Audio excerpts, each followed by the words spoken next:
মুক্তিযোদ্ধাদের বয়সের ব্যাপারে। এখানে মুক্তিযোদ্ধাদের মন্ত্রণালয় থেকে মুক্তিযোদ্ধাদের বয়সের একটা নির্ধারণ হয়েছিল, সেটা ছিল 12 বছর 6 মাস। 12 বছর 6 মাস নির্ধারণ করা হয়েছিল। এর নিচে যে সমস্ত মুক্তিযোদ্ধা, যে সমস্ত যারা মুক্তিযোদ্ধা হয়েছেন তাদেরকে বাতিল করার ব্যাপারে সিদ্ধান্ত হয়েছিল। এই সমস্ত গুলা জেলাওয়ারি আমার কাছে এটা একটা তথ্য তালিকা আছে। এর সংখ্যা হচ্ছে 2111। এই নিরিখে আমরা একটা মামলার তালিকা আপনাদের দিয়েছি, যেখানে সেখানে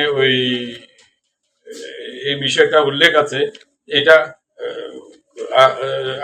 আপিলেট ডিভিশনে এই মামলাটা আছে। আমরা এটা কজ লিস্টে মামলাটা আসছে, একটু শেষের দিকে আসছে, হয়তো জানুয়ারির মাঝামাঝি সময়ে আমরা এই ব্যাপারে আদালতের একটা সিদ্ধান্ত আমরা পেয়ে যাব।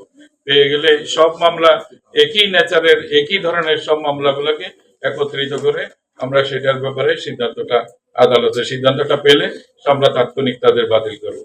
আজকে এই সুবাদে আরেকটু বলতে চাই, বহু অভিযোগ আছে যে মুক্তিযোদ্ধা না হয়েও এখানে মুক্তিযোদ্ধা হিসাবে তারা তালিকাভুক্ত হয়েছে, গেজেটভুক্ত হয়েছে এবং সুবিধাদি গ্রহণ করছে।